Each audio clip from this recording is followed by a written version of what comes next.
2025년 5월 5일 오늘의 묵상입니다. 오늘 본문은 창세기 2장 4절에서 17절입니다.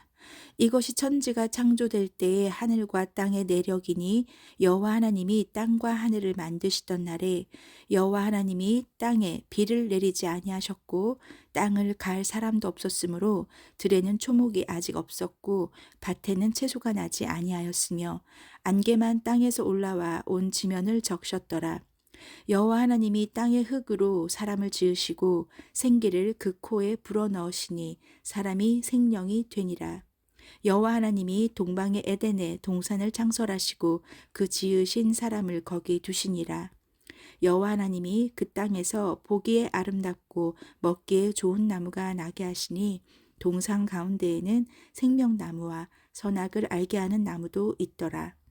강이 에덴에서 흘러나와 동산을 적시고 거기서부터 갈라져 내 근원이 되었으니 첫째의 이름은 비손이라. 금이 있는 하윌라 온 땅을 둘렀으며 그 땅의 금은 순금이요 그곳에는 베델리엄과 호마노도 있으며 둘째 강의 이름은 기혼이라. 구스 온 땅을 둘렀고 셋째 강의 이름은 hit데겔이라.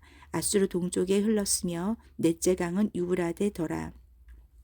여호와 하나님이 그 사람을 이끌어 에덴 동산에 두어 그것을 경작하며 지키게 하시고 여호와 하나님이 그 사람에게 명하여 이르시되 동산 각종 나무의 열매는 내가 임으로 먹되 선악을 알게 하는 나무의 열매는 먹지 말라. 내가 먹는 날에는 반드시 죽으리라 하시니라. 아멘. 오늘의 말씀은 창세기에서 모든 인간 창조까지 끝나고 나서 그 뒤에 있었던 일입니다.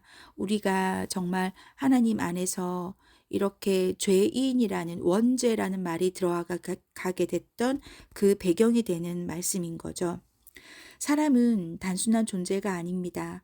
바로 창조 과정에서 드러난 독특한 점은 사람은 하나님께서 흙으로 지으신 후에 생기를 그 코에 불어넣으시니 생명이 되신 거죠.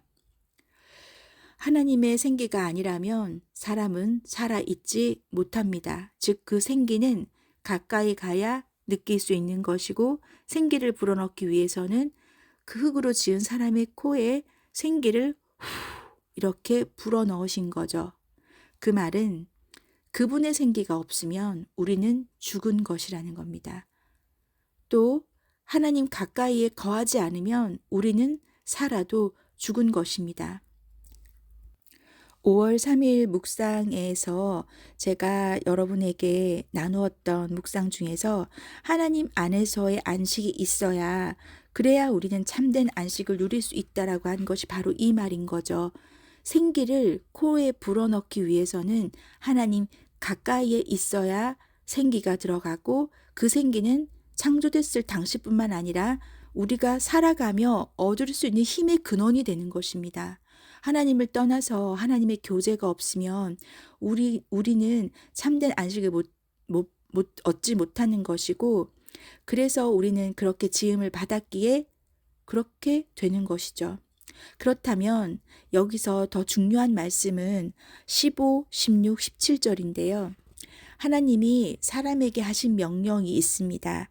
15절에 보면 그 사람을 이끌어서 에덴 동산에 두시고 경작하며 지키게 하신 명령을 주셨어요.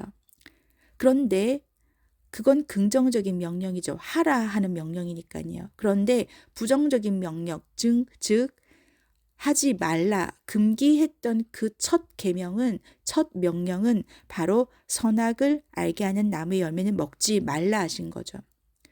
사람들은 보통 그렇게 얘기합니다. 아니 선악과를 두지 않았으면 애초부터 원죄가 없지 않았겠냐. 하나님이 왜 그걸 만들어가지고 사람들로 하여금 그렇게 유혹을 받게 했냐. 이렇게 말씀을 하시는 분들이 많으신데요. 선악과가 가지는 의미가 뭘까요?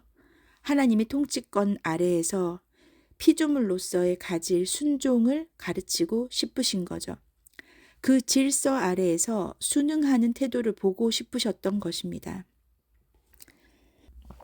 사무엘상 15장 22절에 보면 사무엘이 이르되 여호와께서 번제와 다른 제사를 그의 목소리를 청종하는 것을 좋아하심같이 좋아하시겠나이까?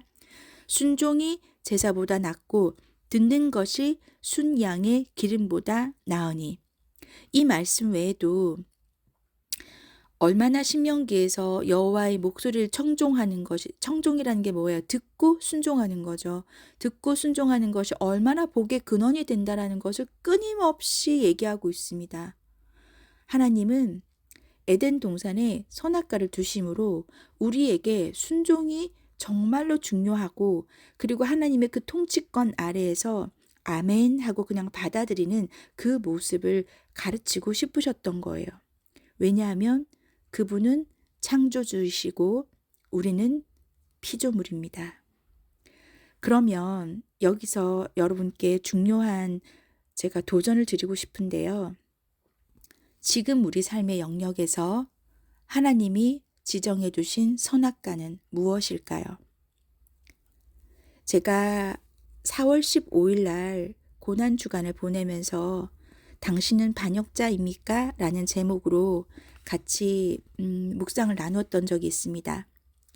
하나님이 이루어 가신 통치권 아래에서 내 삶 전체를 향해 가지시는 하나님의 계획, 하나님의 뜻, 하나님의 섭리 가운데 성령님께서 온전히 나를 100% 주장하사 따라가는 것이 아니라 내가 아직도 내려놓지 못한 부분이 있어서 내가 주인이 돼서 그것을 좌지우지하려는 우리의 생각과 행위, 그로 인한 내 삶의 영향까지를 본다면 그것이 반역이라고 했어요. 반역이 뭐냐면 여러분, 이사야서에서 그때 고난주간에 나누었던 말씀 중에 허물입니다. 이사야 53장 5절에 보면 그가 찔림은 우리의 허물 때문이요 라고 했을 때 그 허물이 원어로 페샤고 그 뜻이 반역이라고 있었어요.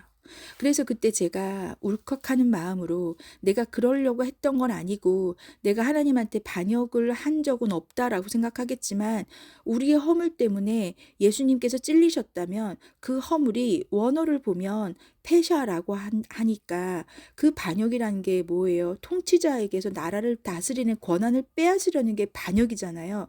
그러니까 내가 그러려고 한 것까지는 아니었다 하더라도 나도 모르게 하나님께 반역을 하고 있다면 그것이 우리의 허물이고, 그로 인해 우리는 계속해서 예수님을 찌르고 있는 게 지금도 이루어지고 있다라는 겁니다.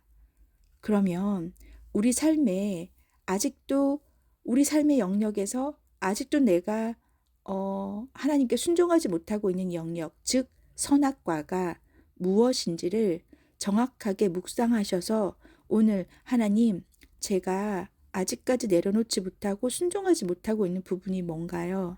내가 주인이 되어 하나님보다 내 생각이 더 우선되어 있는 부분이 어느 부분인가요?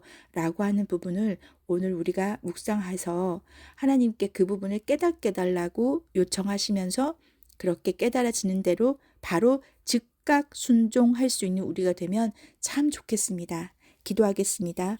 하나님 아버지, 오늘 우리가 창세기 말씀을 통해서 하나님께서 선악과를 허락하신 그 이유와 그 의미를 우리가 정확하게 묵상해 봤습니다. 아버지 하나님, 간절히 바라고 원합니다. 저와 우리 묵상을 함께 나누는 많은 자들이 오늘 이 시간, 그리고 하루 종일, 그리고 또 이걸 언제 들을지 모르지만 이 묵상을 나누면서 스스로에게 하나님 돌아보는 시간이 되게 하시고 내 삶의 영역에서 아직도 선악과가 있구나. 근데 그 선악과를 내가 따먹고 있구나. 그것을 깨달을 수 있도록 주님 도와주옵소서. 그래서 하나님께서 에덴 동산에 선악과를 허락하신 그 목적이 지금 내 삶의 영역에도 있다라는 것을 깨달아 그 깨달음이 그저 머리를 치는 깨달음으로 끝나지 않게 하시고 가슴을 울리는 울컥함으로 끝나지 않게 하시고 그것이 나의 손과 발을 움직여 실천할 수 있도록 주님 도와주시옵소서. 하나님 아버지 간절히 바라고 원합니다. 우리가 하나님께 반역하고 싶지 않습니다. 제가 그거를 몰랐을 뿐이지 깨달았다면 바로 순종을 해야죠. 몰라서 못하는 것과 알았는데도 안 하는 거하고는 큰 차이가 있다라는 걸 명확하게 구분하여 하나님 마음 아프게 해드린 일 없도록, 내 속에 있는 성령님 근심하게 하는 일 없도록 주님 도와주시옵소서. 우리가 결단할 수 있게 하시고 그것을 실천할 수 있는 믿음을 주시옵소서. 하나님께서 도와주셔서 우리에게 넉넉히 이기고도 남을 승리 주실 예수님의 이름을 찬양합니다. 아버지 하나님, 이루어 가시옵소서. 주님의 뜻을 이루어 주시옵소서.